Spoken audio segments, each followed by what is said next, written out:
નમસ્તે વિદ્યાર્થી મિત્રો. આજે આપણે વાસ્તવિક સંખ્યાઓ પ્રકરણ 1માં સ્વાધ્યાય 1.3 આધારિત દાખલાની સમજ મેળવવાની છે. તો તેના માટે સૌપ્રથમ જે સૈદ્ધાંતિક સમજ પ્રમેય નંબર 1.4 જે બુકની અંદર આપેલ છે, અસમય સંખ્યાનું પુનરાવર્તન પ્રમેય નંબર 1.4ની અંદર દર્શાવેલ છે. પ્રમેય નંબર 4ની અંદર દર્શાવેલ અસમય સંખ્યાનું પુનરાવર્તન એટલે કે જ્યારે સંખ્યાને તમે કોઈપણ સંખ્યા પૂર્ણાંક પી અને શૂન્યેતર પૂર્ણાંક એટલે કે કોઈપણ શૂન્યેતર એટલે કે 0 ના હોય તેવા પૂર્ણાંકને જ્યારે પી અપોન ક્યુ સ્વરૂપમાં આપણે દર્શાવી શકતા નથી અથવા જ્યારે લખી ન શકીએ તેવી સંખ્યાને આપણે અસમય સંખ્યા તરીકે ઓળખીએ છીએ. એટલે કે પી અપોન ક્યુ સ્વરૂપમાં ન દર્શાવી શકાય તેવી સંખ્યાને આપણે અહીં એસ એટલે કે અસમય સંખ્યા તરીકે ઓળખીએ છીએ. અસમય સંખ્યાની વ્યાખ્યા પણ આપણે અહીંયા કહી શકાય. તેવી જ રીતે પ્રમેય નંબર 1.3ની સમજ પણ તમને આની અંદર આપવામાં આવી છે. પી એ એક અવિભાજ્ય અવયવ છે. કોઈપણ અવિભાજ્ય અવયવ અને એના ધન પૂર્ણાંક કોઈપણ એ માટે એ સ્ક્વેર એ જ્યારે પી વડે વિભાજ્ય હોય તો એ પણ એટલે કે એ સ્ક્વેરનું વર્ગમૂળ થાય તો એ પણ એ પી વડે વિભાજ્ય થાય. તો આ એક સૈદ્ધાંતિક સમજ પ્રમેય નંબર 1.3માં આપેલી છે. હવે આ માહિતીનો ઉપયોગ કરીને હવે આપણે પ્રમેય નંબર 1.4નો ઉપયોગ કરીશું અને તે આધારિત દાખલાને સમજવાનો પ્રયત્ન કરીશું. દાખલાની શરૂઆત થાય છે વર્ગમૂળમાં 2 અસમય સંખ્યા છે તેમ સાબિત કરો. અસમય છે તેમ સાબિત કરો. આ સાબિત કરવા માટે સૌપ્રથમ હું તમને એક ઉદાહરણ આપીશ અને એ રીતે આ દાખલાને સમજવાનો પ્રયત્ન કરીશું આપણે. તો કેવી રીતે? તો સૌપ્રથમ વર્ગમૂળમાં 2 અસમય સંખ્યા છે તેમ સાબિત કરવા માટે અહીં આપણે સૌપ્રથમ વર્ગમૂળમાં 2 છે તેને ઉલટું ધારી લઈએ કે આપણે અસમયને સાબિત કરવા માટે, અસમય સંખ્યા છે તેમ સાબિત કરવા માટે આપેલી સંખ્યાને સમય ધારીશું અને સમય હોવા માટેની શરત આની અંદર જો લાગુ પડશે તો એને આપણે સમય કહી શકાય. પરંતુ એ સમયની શરત સાથે એનો સુસંગત નથી. એટલે કે આપણી જે કહેલી શરત વિરોધાભાસ ઉત્પન્ન થાય છે, જેના માટે આપણે કહીશું કે આપેલી સંખ્યા એ અસમય છે તેમ સાબિત થશે. તો સૌપ્રથમ આપણે ધારીશું વર્ગમૂળમાં 2 એ સમય સંખ્યા છે તેમ ધારો. ત્યારબાદ સમય હોવા માટેની શરત છે વર્ગમૂળમાં 2 બરાબર a અપોન b, જ્યાં a અને b એ કેવી સંખ્યાઓ છે? તો અવિભાજ્ય પૂર્ણાંકો છે. અવિભાજ્ય પૂર્ણાંકો એનો મતલબ એવો થાય કે અવિભાજ્યનો મતલબ એવો થાય કે બંનેનો ગુસા કેટલો થવો જોઈએ? 1 થવો જોઈએ. કોનો? તો a અને bનો. આ શરતનો અર્થઘટન એવું થાય. કોણ? અવિભાજ્ય પૂર્ણાંકો છે. કેમ? કારણ કે અહીં a અને b જો અવિભાજ્ય હોય મતલબ બંનેમાં કંઈ પણ સામાન્ય નથી ને કંઈ પણ સામાન્ય ના હોય એટલે બંનેમાં એક તો સામાન્ય હોય જ. એટલા માટે બંનેમાં એક સામાન્ય, તો અહીંયા આપણે લખીશું કે બંનેનો ગુસા a b બરાબર 1 થવો જોઈએ. પરંતુ હવે આગળ સ્ટાર્ટ કરીએ તો એની અંદર બંને બાજુ વર્ગ લેતા, તો બંને બાજુ વર્ગ લઈએ તો આપણને કેવું સમીકરણ મળશે? તો બંને બાજુ વર્ગ લેતા આપણને વર્ગમૂળમાં 2નો વર્ગ થઈ જશે 2 અને અહીંયા થઈ જશે a square upon b square. એટલે આવું થઈ જશે 2 બરાબર a square upon b square. હવે આ b આ બાજુ છેદમાં છે તો પેલી બાજુ જશે તો 2b square is equal to a square. હવે એને ઉલટાઈ દો, એનો મતલબ કે માટે a સ્ક્વેર બરાબર 2b સ્ક્વેર. આનું અર્થઘટન શું થશે? તો આનું અર્થઘટન થશે a સ્ક્વેર a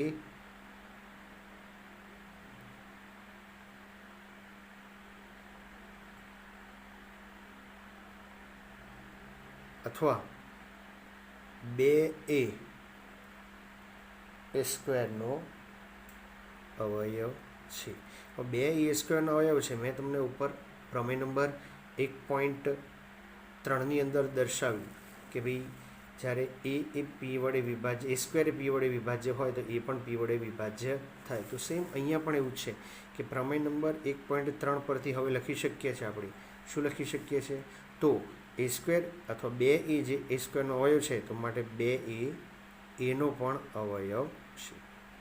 તો પ્રમેય નંબર 1.3નો ઉપયોગ કરીએ છીએ. હવે આપણે કોઈપણ એક સંખ્યા માટે જ્યાં આપણે લખીએ છીએ કોઈ પૂર્ણાંક સી માટે, કોઈ પૂર્ણાંક સી માટે લખીએ છીએ આપણે અહીં કે એ બરાબર 2c લેતા. તો એ બરાબર 2c લઈએ તો ધ્યાન રાખીશું આ સેકન્ડ નંબરનું સ્ટેપ. તો આપણે ધાર્યું પહેલાં સમય સંખ્યા છે, ત્યારબાદ સમય સંખ્યા હોવા માટેની આ શરત છે a/b, અને એ બી બંને કેવી સંખ્યાઓ છે? અવિભાજ્ય પૂર્ણાંકો છે. એનો મતલબ કે ગુસ્સા એ બી બરાબર જ થવું છે. પણ હવે થાય છે શું જોઈએ? કોઈ પૂર્ણાંક સી માટે એ બરાબર 2c લેતા. એ બરાબર તો આપેલા સમીકરણમાં, મતલબ કે આગળનું સમીકરણ હતું તમારું a² બરાબર 2b², એની અંદર એની જગ્યાએ 2c લેતા. તો અહીંયા થશે 2c કૌંસની બહાર વર્ગ બરાબર 2b². મતલબ અહીંયા થશે 4c વર્ગ, કારણ કે આ વર્ગ અહીંયા 2 માટે પણ લાગુ પડશે અને સી માટે પણ લાગુ પડશે. અહીંયા 2b².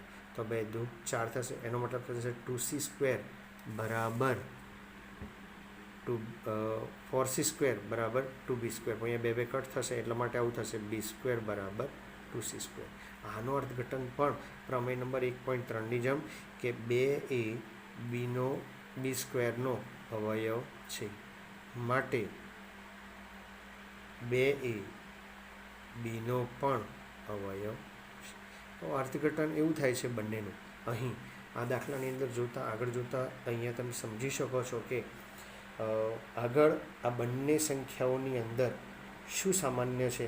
તો બંનેનો, એટલે કે અહીં એ અને બીનો, અહીં એ અને બીનો સામાન્ય અવયવ 2 છે.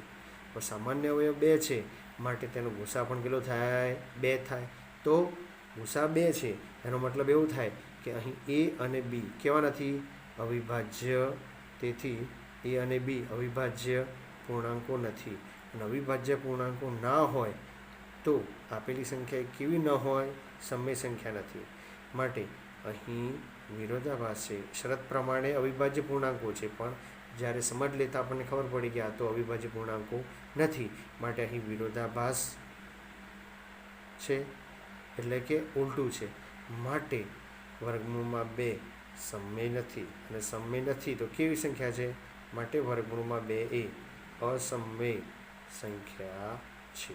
તો આ રીતે આ એક અગત્યનો દાખલો આપણે આ રીતે સાબિત કરી શકીએ છીએ. તેવી જ રીતે હું ઝડપથી એક અન્ય દાખલાને પણ હું તમારી સમક્ષ અહીંયા સમજાવું છું, જેની અંદર હું તમને કોઈપણ એક દાખલો તો વર્ગમૂળમાં 7ને લઈને સમજાવું છું કે વર્ગમૂળમાં 7 અસમય છે તેમ સાબિત કરો. એ સાબિત કરવા માટે આપણે સૌપ્રથમ એ સંખ્યા માટે ધારી લઈશું કે વર્ગમૂળમાં 7 બરાબર a/b, એટલે કે વર્ગમૂળમાં 7 સમય છે તેમ ધારો. તેમ ધારીએ તો વર્ગમૂળમાં 7 સમય હોવા માટે a/b થાય, અને a/b એટલે કે એનું સમય સંખ્યાનું સ્વરૂપ છે, જ્યાં ખાસ આપણે લખીશું a અને b અવિભાજ્ય પૂર્ણાંકો છે. અને એ અવિભાજ્ય પૂર્ણાંકો છે માટે એ અવિભાજ્ય પૂર્ણાંકો છે. હવે બંને બાજુ વર્ગ લેતા તો વર્ગમૂળમાં 7નો વર્ગ થશે બરાબર a² ભાગ્યા b². તો અહીંયા પણ થશે 7 બરાબર a²/b². તો 7b² બરાબર a², માટે a² બરાબર 7b². પહેલાંની જેમ જ આમ 7a a²નો અવયવ છે, માટે 7a એનો પણ અવયવ છે. પ્રમેય નંબર કયો તમારો? તો અહીંયા નોંધ કરીશું આપણે પ્રમેય નંબર 1.3, એ ખાસ નોંધ કરીશું. ત્યારબાદ કોઈક પૂર્ણાંક સી માટે, કોઈ પૂર્ણાંક સી માટે આપણે ધારી લઈએ a અહીંયા 7c લેતા. હવે 7c લઈએ તો આપેલ સમીકરણમાં, એટલે કે a² બરાબર 7b²માં એની જગ્યાએ 7c મૂકતા તો 7c² બરાબર 7b². 7c² એટલે થશે 49c વર્ગ બરાબર 7b². 49, મતલબ કે સમીકરણ આવું બનશે b² બરાબર 7c², એટલે કે 7a બીનો અવયવ, b²નો અવયવ છે. તેવી જ રીતે 7a બીનો પણ અવયવ છે. તો આપણે સમજી લીધું. હવે અહીંયા પણ પેલા આગળના દાખલાની જેમ જ થઈ કે એનો પણ સામાન્ય અવયવ 7 છે અને બીનો પણ સામાન્ય અવયવ 7 છે. એનો મતલબ એવું થાય કે એ અને બીનો સામાન્ય અવયવ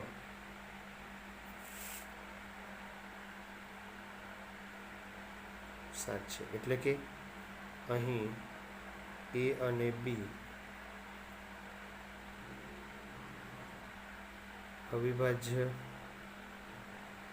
પૂર્ણાંકો નથી. અવિભાજ્ય પૂર્ણાંકો ના હોય તો આપેલી સંખ્યા અહીં મતલબ કે અહીં વિરોધાભાસ છે. અહીં વિરોધાભાસ છે એનો મતલબ એવો થાય કે જે શરત કીધેલી છે એના કરતાં કંઈક ઉલટું છે. અહીં વિરોધાભાસ છે માટે એ ભાગ્યા બી અથવા આપેલી સંખ્યા વર્ગમૂળમાં 7 એ સમય નથી, અને સમય નથી માટે આપણે કહી શકીએ કે વર્ગમૂળમાં 7 એ અસમય સંખ્યા છે.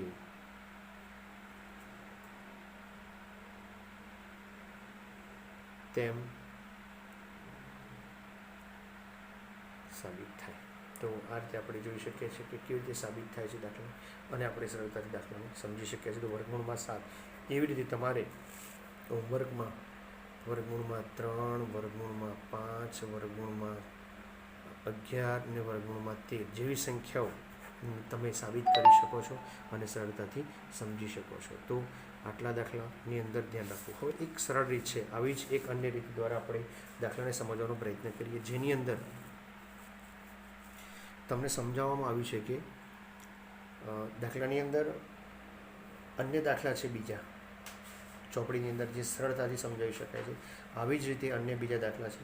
1.3ની અંદર કહેવામાં આવ્યું છે કે 3 + 2 વર્ગમૂળમાં 5. 3 + 2 વર્ગમૂળમાં 5. 1.3નો બીજા નંબરનો દાખલો સાબિત કરવાનો છે આ પણ કે આપેલી સંખ્યા એ અસમય સંખ્યા છે. તો આપેલી સંખ્યા માટે સૌપ્રથમ આપણે પહેલાં ધારીએ છીએ કે 3 + 2 વર્ગમૂળમાં 5 અસમય છે તેમ સાબિત કરવા માટે કરો. તો આ માટે આપણે સૌપ્રથમ શું લખીએ છીએ? તો આપેલી સંખ્યા એટલે કે 3 + 2 વર્ગમૂળમાં 5 એ સમય સંખ્યા છે તેમ ધારો. હવે આ ધારી લીધા પછી આપણી શરત પ્રમાણે કે 3 + 2 વર્ગમૂળમાં 5 હોય તો શું મળશે? જ્યાં બરાબર a/b, જ્યાં a અને b કેવી સંખ્યાઓ છે? તો અવિભાજ્ય પૂર્ણાંકો છે. અને અવિભાજ્ય પૂર્ણાંકો છે. હવે અહીં આપણે વર્ગમૂળમાં 5ને સૂત્રનો કરતા બનાવીશું. એટલે કે સૌપ્રથમ 3 પેલી બાજુ જશે તો વર્ગમૂળમાં 5 બરાબર a/b, અને +3ની જગ્યાએ તો વિરુદ્ધ નિશાનીમાં -3, અહીંયા 2 ml a/b -3, અને આ 2 છે એ ગુણાકારમાં હોવાથી પેલી બાજુ જશે તો છેદમાં જશે. તો વર્ગમૂળમાં 5 બરાબર અહીંયા થઈ જશે a - 3b, અને આ છેદ અહીંયા નીચે આવી જશે એટલે કે અહીંયા થઈ જશે 2b. તો એક આ સમીકરણ તમને અહીંયા પ્રાપ્ત થયું.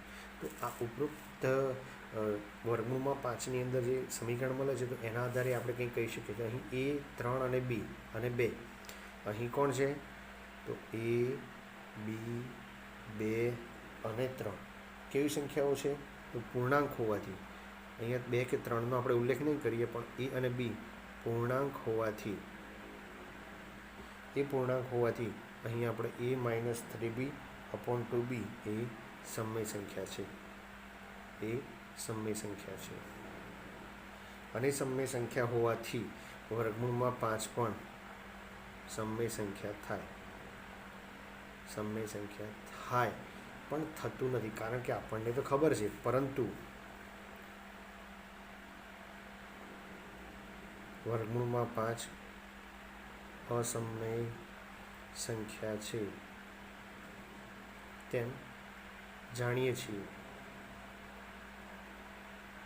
એટલે કે અહીં આપણે કીધેલી શરત, એટલે કે આખી જે સંખ્યા છે સમય સંખ્યા છે, અથવા સમય સંખ્યા માટે હોવા માટેની શરત a/b, જ્યાં a અને b અવિભાજ્ય પૂર્ણાંકો છે, પરંતુ અહીંયા એ વર્ગમૂળમાં 5 અસમય સંખ્યા છે, અને એ અસમય સંખ્યા હોવાને કારણે આખું જ પદ પણ અસમય સંખ્યા થાય. અને આ પદ અસમય હોવાને કારણે આપણું જે સમીકરણ અથવા આપણું જે રકમ 3 + અહીંયા પણ પહેલાંની જેમ જ લખી શકો છો.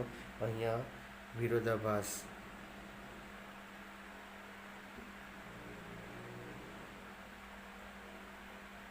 ઊભો થાય છે.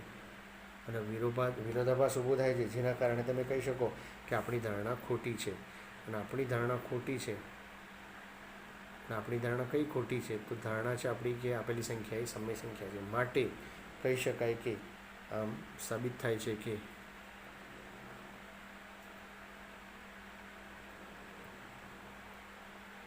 ત્રણ વત્તા બે વર્ગમૂળમાં 5 એ અસમય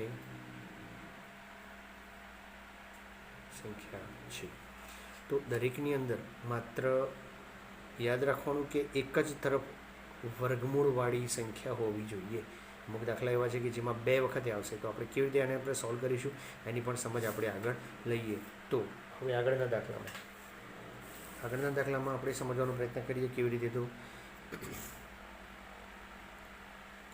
તમને સાબિત કરવાનું છે કે 1/2 અસમય છે તેમ સાબિત કરો. તો 1/2 અસમય છે તેમ સાબિત કરવા માટે આપણે સૌપ્રથમ 1/2 સમય છે તેમ ધારો.